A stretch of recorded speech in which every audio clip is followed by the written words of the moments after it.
And now, here's Jay.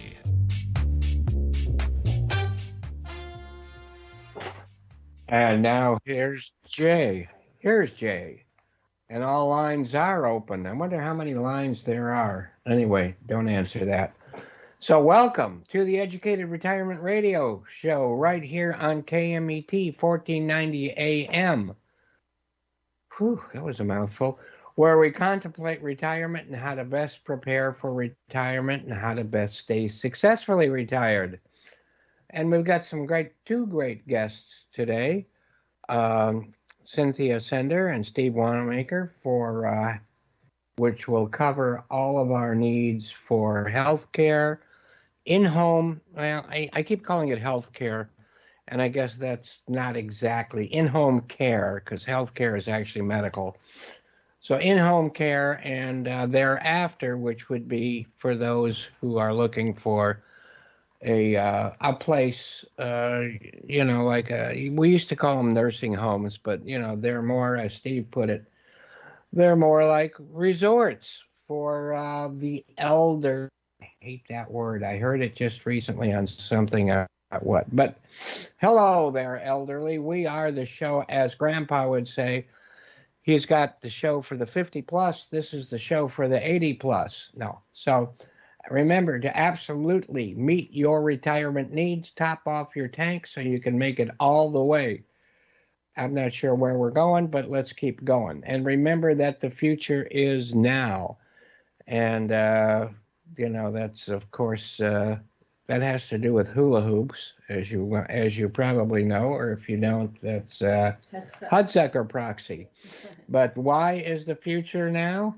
And that's because knowledge is power. And our phone number is 866-955-2233, 866-955-2233. It's the kind of number that even an old guy like me can remember. And also remember the website, which is the same as the name of the show, theeducatedretirement.com. And also there is drheckham.com, drhecm.com, which home equity conversion mortgage. But I'll say it again, it's kind of like more of a strategic planning, strategic financial planning, and everything else for retirement for people who are no longer increasing their income every year. Let's put it that way. And that's what Congress did, and that's why they passed that. So if you hear anybody talk about how horrible a reverse mortgage is, they might be right in that they are thinking of the 1980s and before it was regulated by the U.S. government. It's kind of run by them, but not exactly. And we can talk more about that on either another show, different show. But the website for this show is everything about the Heckham home equity conversion. And, once you're there, you'll see a lot of great stories, a lot of great videos. You can look at the blog, which has got lots of good stuff, including the scripts for this show when it comes to the portion having to do with nostalgia, because that's a big part of my life, and that's what we do. We're supposed to be talking about reverse mortgages, but instead, as you know, I'm enjoying the show too much, and we talk about, not just nostalgia, but newer things too. So we've got some stories, pictures, videos on that website. So take a look. And there's also, you can look at, there's something that halfway down the page that shows, look at the YouTube channel. And there I've got a picture from Mystery Science Theater 3000. And there's also a link there to the KMET page that shows this show. And also you can look back at a whole lot of other shows. At the bottom of every page of my website, there is a link to KMET. So take a look. And speaking of those other shows here on KMET, let's give a shout out, as we always do, to Let Grandpa Speak, whose show is here every Saturday morning at 9 a.m. It's the best way to start your weekend, I think, and to put people in a good and happy mood. So don't forget to tune in to Grandpa Speaks. Told us a lot about Epsom salts last week. So things I even forgot existed. But that's you can only forget those things when you're as old as I am. And the West Business Review with Daryl McCants. He's actually a repeat offender on this show from time to time. He was on a couple of weeks ago. And he's on every Wednesday at 4 p.m. And they always give a plug for this show by saying that I'm a part of his advisory board along with Bill Morris of UCI. And actually, Bill Morris has been there as like a co-host, but he's the actual guest this last time. So you can check that out. You can check it out by going to KMET, or you can check it out on my website on that link that takes you to all the shows for KMET.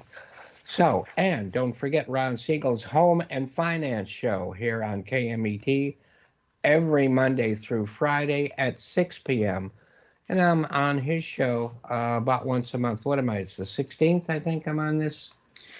Because Thursdays are Old People's Day for Ron Siegel. And if you forget what an old people looks like, take a look right here if you're watching on video. Do I have a day job? Yes, I do. And you're probably saying he better have a day job. And that's at the Loan Source. And my NMLS number is 384565. Department of Real Estate is 792630. And as you probably know by now, I do not sell real estate, but I like to stay on top of those things. So what is today? Today is National Bartender Day. And National Bartender Day recognizes the server who not only knows everything cocktail in the book, but who also ends up being some of the best listeners around. I was a bartender for many, many years, lots of different places, Los Angeles, Newport Beach area. In fact, I met my wife, who was a waitress at Houlihan's, but that has passed. All of the Houlihan's, as far as I know, are gone. That building was even leveled and is now a Carl's Jr. So there. Their minds, meaning bartenders, contain an index of creative drinks as well as keeping an eye on their clientele. Don't get too drunk. They bring us some of the best snacks and keep us coming back all year long with football, baseball, and soccer. Whether it's a shot, I'll take a shot of tequila, thank you, a craft beer, or club soda, that's me these days, unfortunately, they are prepared to pour. At the end of the night, at closing time, they sometimes offer taxis and ride shares. Then it's time to clean up and start all over again.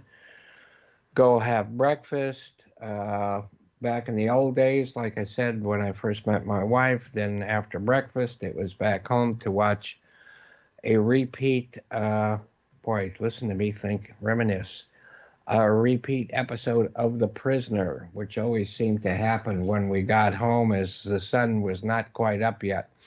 So let's raise a toast to those great bartenders and give them an extra tip, too. It's actually also, and this is something for Ron Siegel, National Apple Pie Day. Ron used to say that he and I had both successfully gotten through, what word am I thinking of, survived anorexia very well. So, but since then, I've lost a lot of weight, as you know. So at National Apple Pie Day has always been observed annually on May 13th and December 3rd. So we can have 2 pieces of apple pie. And America's salute to their favorite dessert is apple pie. The first known apple pie recipe was printed in England in 1381. Some of the pieces of that pie are still walking around. The list of ingredients include good apples, good slices, figs, raisins, pears, saffron, and coffin, Coffyn, not to be confused with the kind you get nails shut in. It's a type of pie crust. So the first apple pie recipe printed in the United States was 1796 in the American Cookery, America's first cookbook by Amelia Simmons. So, and I believe people still, of course, there's ice cream put up. People use it with cheese too, right? Yes. Cheese, ice cream, who knows what. I don't think I've ever had it that way. I have. I've had it that way because, I got fat by having everything. Cheddar cheese, probably. Yeah, cheddar cheese. Now, who is the first birthday we're going to talk about? That's right. There he is. Jeff Bridges. And Jeff was born December 4th, actually, so we're getting a little ahead of ourselves in 1949, which makes him just a youngster compared to me. And he's 71 years old. So Jeffrey Leon Bridges is an American actor and singer. We found out lately about that. And has been called the most natural and least self-conscious screen actor that has ever lived. So Jeff was born in Los Angeles. His father was Lloyd Bridges, and his mother an actress and writer. He was raised in the Holmby Hills section of Los Angeles, which I don't know whether it was big time then or big time now. But, Sean, are we still going? Sean? Okay. Well, Steve, you're a little early, but if you don't mind, you can listen to some of my stuff, right? Sounds good, Jay. Okay. And so Jeff was close to his brother, Bo, who acted as a surrogate father when their father was working. In his youth, he and his brother made occasional appearances on their father's shows, Sea Hunt and the Lloyd Bridges Show. I don't remember the Lloyd Bridges Show. I don't know. My memory must be going. Anyway, he graduated from University High School at 17 and toured with his father in a stage production. Jeff then moved to New York City, studied acting, and served in the U.S. Coast Guard Reserves as a boatswain's mate, whatever that is. So, Holmby Hills, that's where the Playboy Mansion was. I guess it's still there. I don't know what they call it now. Big time area, but I don't know what it was then. His first major role came in 1971 in the film The Last Picture Show, for which he was nominated for an Oscar for Best Supporting Actor. One of the youngest actors to ever be nominated at age 22. Many films followed. One of his better-known roles is in the science fiction film Tron in 1982, which he played Kevin Flynn, and Flynn's is still there on the corner of Washington and something else in Culver City, but it's a restaurant now. Anyway, he was a video game programmer who turned out to go into the game itself. So Jeff studied piano at a young age, and while working on the 1980 film Heaven's Gate, he often played guitar with his co-star Chris Christopherson between takes. His character in Crazy Heart was later passed partly onto based partly on Christopherson, where Bridges won the Best Actor Oscar. And he was one of the oldest to win. So one of the youngest to be nominated and one of the oldest to win. So he's also been an amateur photographer, which I didn't know, since high school, and began taking photographs. on film sets during Starman at the suggestion of co-star Karen Allen. And Jeff mainly used a Japanese Wideflex 35 millimeter camera, WIDE, Widelux. Have I ever seen one of those? Sure. Anyway, he published a book entitled Pictures, Photographs by Jeff Bridges. Okay, that's a original name. And he received an Infinity Award for his photos from the International Center of Photography in New York in 2013. He and other entertainment industry leaders founded the End Hunger Network to end childhood hunger. He also supports environmental causes and organizations. He stays pretty busy, but he's so young. He's only 74. And was that it? Yeah, he's a year younger than me. And also, he starred in over 74 films. And did you know Jeff was considered for the role of Travis Bickle in Taxi Driver before Robert De Niro? So take a look. There he is. See? I think you can see that pretty good. And Where he would have been. and Jack Tavern in Speed before Keanu Reeves. And we all know what great performance he did in Speed. There he is. And Dan Gallagher in Fatal Attraction before Michael Douglas. And Christopher Walken's role in Deer Hunter. James Cole in 12 Monkeys before Bruce Willis. I really enjoyed that movie a lot. That movie was, what's his name? One of my favorite directors. What is his name? Terry Gilliam. Terry Gilliam, who was, of course, one of the, man, am I getting old. Steve, if you're here listening to me, you're going to have to find a place for me soon. I can't remember anything. The group. Yeah. Anyway, I don't even remember what I was talking about. Anyway, Kurt Russell's role in The Thing, nope, don't have that. And was, of course, I get him so mixed up with Kurt Russell all the time anyway. I just do. And he was considered the lead role in Indiana Jones. And, of course, there he is in Indiana Jones. And who was it? Magnum P.I. was also, he was the very first person considered, but couldn't take it because of his television contract, and he wasn't allowed to get out of it. So, and that was given to Harrison Ford, of course, as well as Batman, which was given to Michael Keaton. Now, this might not be quite as easy to see, but if you look, you'll see his eyes. That you'll see that Jeff is in there. And I still love the original Tim Burton Batman movies.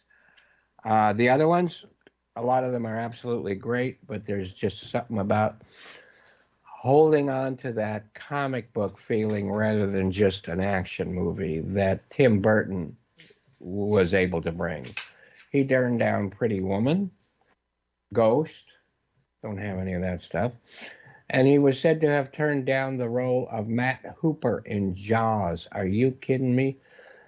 Let me show you. Let's look at some pictures here pretty quickly. There he is with the old man on the set of Sea Hunt. And there he is. There's another one of Jeff as with a leather jacket.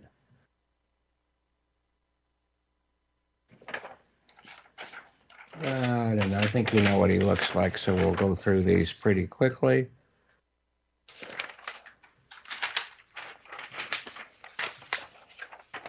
Oh, we don't need too many more, but okay, here he is. Smiling and younger. And here he is, almost smiling and older. Huh? There we go. All right. Jeff has learned transcendental meditation. On most days, he meditates for half an hour before beginning to work on a film, or probably before he starts his day. Jeff enjoys cigars and smokes a couple every day, which is actually more than I smoke, but I'm glad to see he's on it. And here's a short list of his films before we take our break. Last Picture Show, 1971. Director was Peter Bogdanovich, starred Timothy Bottoms. Sybil Shepherd, Cloris Leachman, film nominated for 8 Oscars, 1 nomination being for Best Actor for Jeff Bridges, and won 2 of them. Oscars, that is. There you go. It's been a while since I've seen this. He was also in Blown Away with his father, and as I recall, they played father and son in that movie. And King Kong, 1976, director John Guillermin, Guillermin, starring Jessica Lange, Charles Grodin as the bad guy, and the film nominated for 2 Academy Awards and won a special achievement for visual effects. Tron, 1982, and this is the second Tron, okay, not the first one, but I liked them both. I did. And that was director Steven Leesberger, starring Bruce Boxleitner, David Warner, Cindy Morgan, music by Wendy Carlos. Film nominated for 2 Oscars, and the second one, the one we had there, was music by Daft Punk, which I guess those guys have split up since there was only 2 of them, but I like Daft Punk a lot. And against all odds, I really like Daft Punk for my age. Oh, Against All Odds. Here we go. And just to wrap up here, that was directed, it was Taylor Hackford, and starred Rachel Ward, James Woods, Richard Widmark. Film nominated for 1 Oscar Best Music, Phil Collins. Okay. And great racing scene down Sunset Boulevard towards the ocean. Starman, 1984, was directed by John Carpenter. Starred Karen Allen. Film nominated for 1 Oscar for Best Actor, Bridges, and The Big Lebowski. And I think it's time to take a break.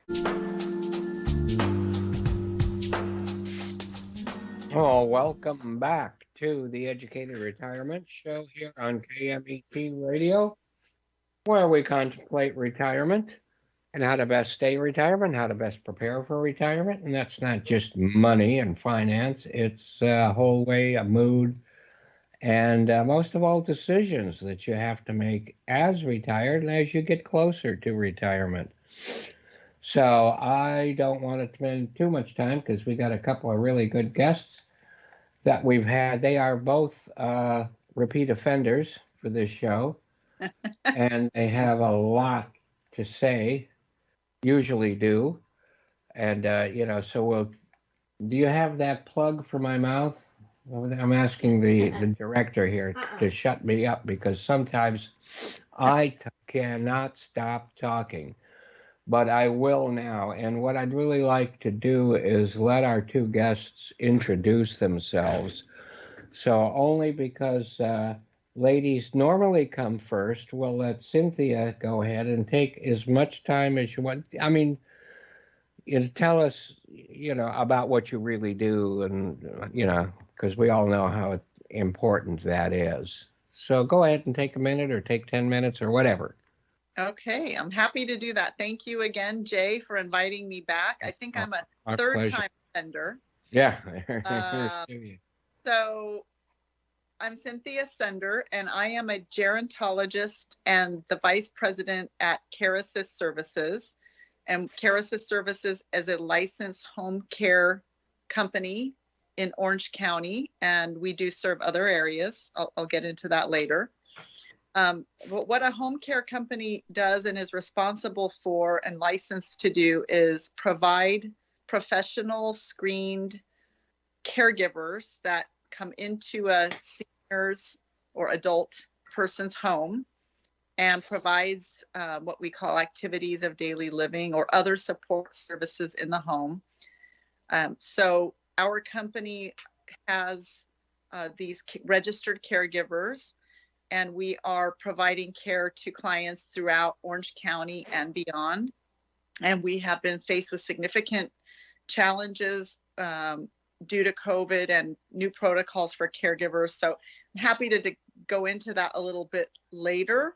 But for my introduction, I just wanted to state that I've been with Care Assist Services about 5 years, and I'm pretty much the person running the operation day to day.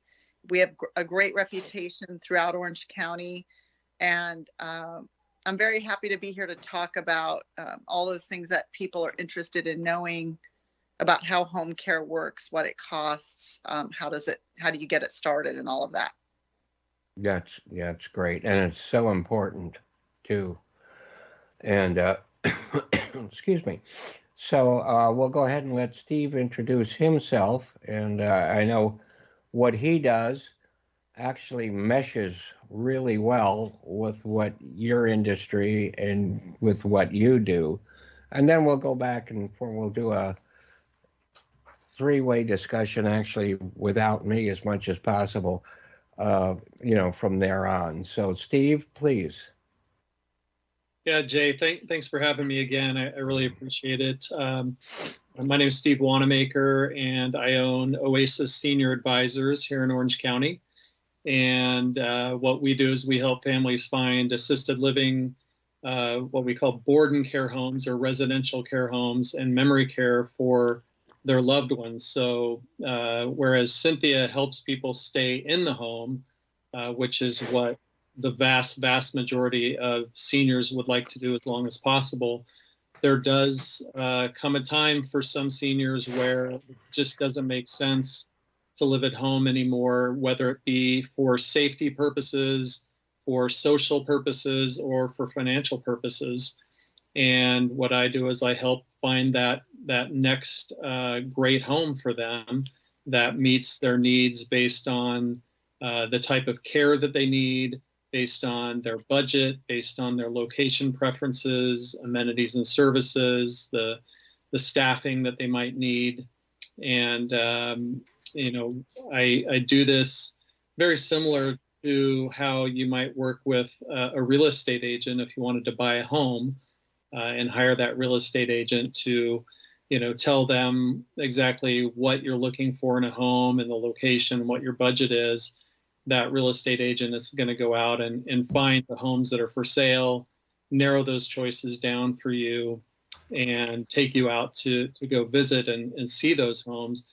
I do all those exact same things, except it's based on, the care needs. And of course, I do tour with my clients and show them those properties, those communities. So great news is if the person moves into a home that I show them, that home actually pays me a referral fee. So my clients are never out of pocket for my services. Yeah, which is a wonderful thing and so necessary. And I know last time you were on the show, you gave a really wonderful outline of what the different types of places, we'll call them places for now, because I think I said earlier in the show, we used to think of those as nursing homes, which has a pretty bad connotation, but there's so much more to it than that. So I'd love for you to go ahead and do that again, or something like that again. But let's, just to get back to Cynthia, because that's usually the next step is in-home care, because I think we all, as we grow older, we're all getting to live longer these days. And it's almost a necessity to need some kind of help, whether you've got immediate family, distant family, whatever, people visiting, you still need care in your home. And then after that, we get to Steve's level. And then after that, we're not going to talk about today. But there is another level after that. And we'll get back. Let's let Cynthia, and please, Steve, jump in anytime you want, okay? And the same for either one of you. But go ahead and expand on what you started talking about, Cynthia, and what you wanted to talk about earlier. Oh, that's great. So a couple of interesting points came to mind listening to Steve. So what makes for a good home care client and home care company relationship is to be a couple of factors. Not everybody is ideally suited for home care. But when it works, it can be a really wonderful relationship, and it can go on for a number of years until that individual outgrows the needs or the costs become cost prohibitive. But typically, some of the factors we look at when I, as a gerontologist, that means I have advanced degree in the field of aging. When I go into a home, I'm for a couple of things. One of them is, what is the family support structure? Is there enough support to keep this person at home with a home caregiver in place? Because even with a caregiving company, you still need a person who will be we'll call it the quarterback is the word we use. Somebody has to quarterback the whole situation. So family support structure is very much a key element to whether or not somebody will be suitable for home care. Another one is the home environment, which Steve alluded to. Does a person live in complete isolation, in which case that caregiver is the only person that they may see? That's not always ideal. People do need socialization. They do need to have, family in the vicinity that can pop in and say hello, friends that come by, or a caregiver who's able to drive them to those people, take them to lunch with their old pals at the Rotary or whatever. So we do look at the family structure. We look at the home environment and the social aspect of that. And then, of course, probably a more primary consideration is financial. Can they afford home care? Home care is all care is becoming very expensive, but home care particularly, you're really looking at base rate right now in Orange County of anywhere from $30 on the lowest end, upwards to $45 an hour for shorter shifts. So, you do the math quickly. That's you're topping out at $20,000 a month for 24/7 care, which there are people that have it and can afford it, and there are people with very good long-term care policies or assets in place. But I would say across the board, the middle class can afford that option for a couple of years, and then it becomes cost prohibitive. You may just be better served in an environment that Steve can place you in. So I think that's a good jumping off point to have Steve intervene. When you get beyond possibly 12 hours a day, for me, that's a benchmark. Like when they're paying for 12 hours of care 7 days a week, it's a lot of money and it's a lot of care. And maybe they're better suited to moving to a community. Yeah, that could be very true. Now, most people, I should not say most people. I don't know. I'm not there yet. Probably will be. Actually, I hope to live long enough to be. But some people just get like a couple hours a day, right? Or during mealtime, or that makes it more affordable as long as it covers the needs of the people. Exactly. Yes, we can do, really, quite honestly, nowadays, the smallest shift is 4 hours, but accomplished in 4 hours. Right. As you said, making sure the medications are taken. Yeah, big deal. That's a big one. Yeah, the shower and the bathing is probably the number one request. Help with that. Help with making sure meals are either prepared or provided and prepared for later in the day. And then, as you mentioned, the social aspect, somebody to talk to see, check in, just checking in. How are things going today? Yeah, that's so true. Loneliness is Yeah, that's as bad as some other diseases when it comes to aging and being able to make it through, right? Now you mentioned some. Well, no, before we get into the COVID thing, because there's so much COVID stuff going on. I just want to point out that people that have family, even family that lives with them, can be kind of exasperating for that family member. And that family member may need, or probably does need, a break every now and then too. So even if you've got somebody living there or somebody coming over every day or whatever, let's give those people a break and hire somebody like Cynthia to come in, excuse me, Cynthia's people to come in and give you a break. Yeah, that's true. So that is what we characterize as respite care, which means there is a family or family member or other caregiver in place, spouse, family, son, daughter, daughter-in-law. And then the respite caregiver is the relief. So Mm-hmm. maybe the family member needs the weekends off because Yeah. they have to be on their, they have their own family.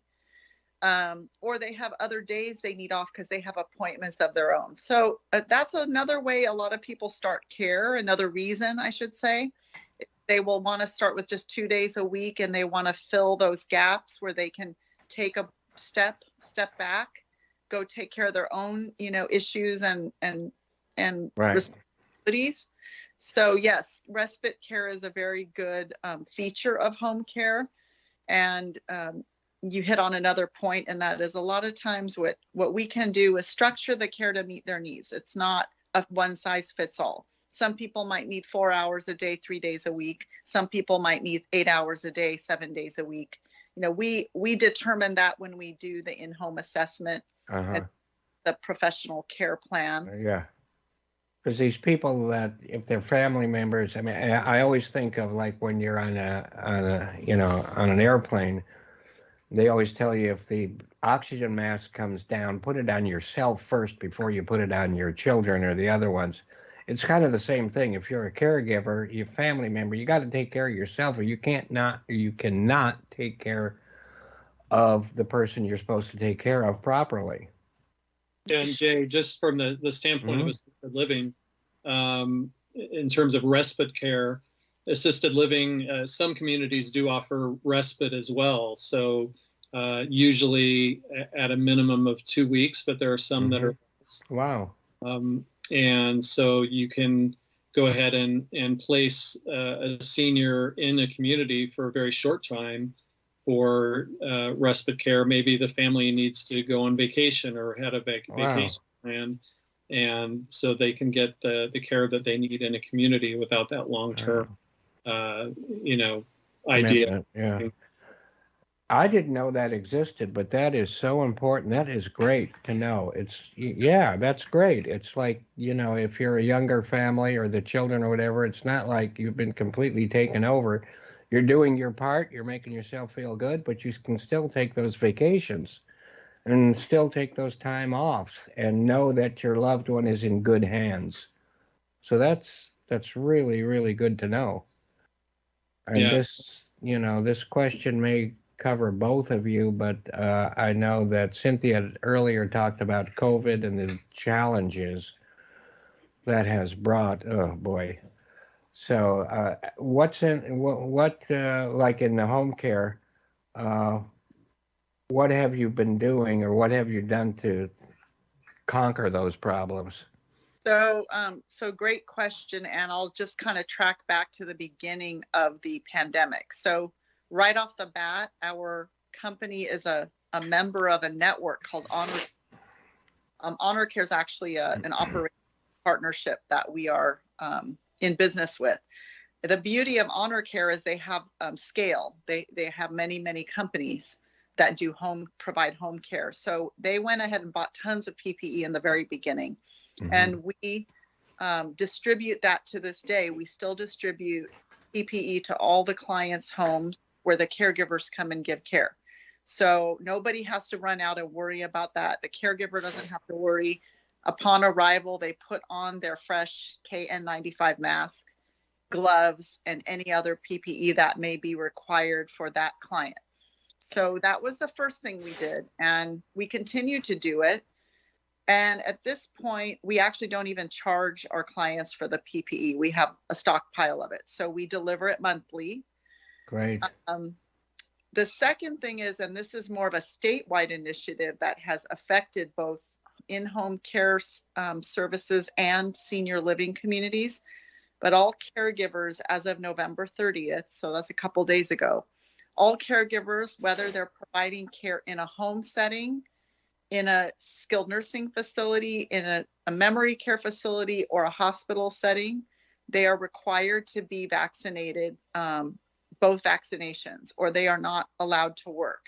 They have to provide proof of vaccination status, or they can apply for a medical exemption. It is quite stringent to be approved for a medical exemption. So, so essentially, we were aware that this requirement was coming for months, so we were preparing. And I think at this moment, I mean, we're well over the 90% level of home care aides who are vaccinated, because every family, the first thing they're going to ask is, are your caregivers vaccinated? Yeah. I want a vaccinated caregiver. So this is really critical. And, you know, we had some caregivers in the business of caregiving decided during the pandemic to leave that profession because maybe they're not, you know, able to get a vaccination. Maybe they were nervous to be caregivers. So we are still in a pandemic environment, meaning we have fewer caregivers than we did prior to the pandemic. But that is starting to up with all of the vaccinations and the boosters. And I'm sure you don't have a different person going to the same client, you know. We try to every avoid, time. Yeah. But we try to avoid that. Right. And Steve, I know that's probably not as big a problem because those facilities you're talking about, people never change. Well, other than just regular, you know, attrition. But, you know, I take it for granted, and most people should take it for granted, that all of those people at those facilities are vaccinated or, you know, some continuously tested. Yes, absolutely. And, you know, I would say that in senior living communities, it's probably one of the most vaccinated populations in the entire country. So, yeah. And in terms of even just visiting anymore and touring the community, the communities are requiring proof of vaccination just to tour now. So, yeah. Oh, good. Yeah, the safety of the residents is of utmost importance and priority number one. So, you know, we want to make sure to avoid what happened early on in the pandemic, where there were some outbreaks in some of these communities, and you know, certainly not something that you've heard of in the news over the last several months. Is, you know, large outbreaks in these communities anymore, largely for the vaccination status of the residents and the staff. Now, I know I'm not sure how long our guests are going to be with us today, but I mean just today, not overall. But excuse me.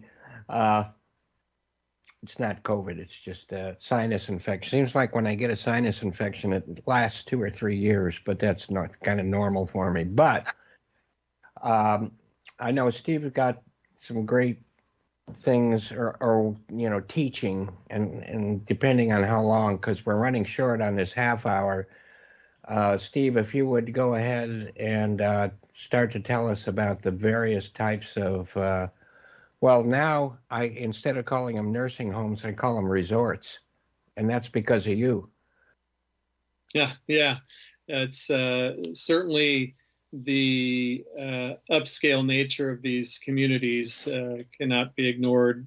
You know, there are communities being built all over, and you know, it is certainly a situation where, you know, people feel like they are visiting a resort much more than anything resembling what people think of as a nursing home. But what you had asked before, Jay, of course, is the different types of options that are out there.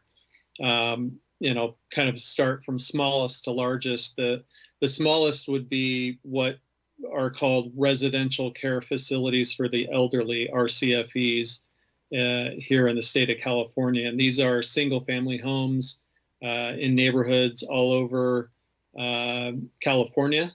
And these homes care for typically 6 residents. Yeah, they're known as 6-packs, I think, right? Yeah, sometimes people call them 6-packs. 6 residents, usually 2 caregivers during the day. Usually, if they are providing what we call awake staff at night, there's usually 1 awake staff there. Of course, the licensing requires a caregiver to be there 24/7. Some of these homes have the caregivers awake at night, and some have them sleeping while the residents are sleeping. It really depends on the resident needs.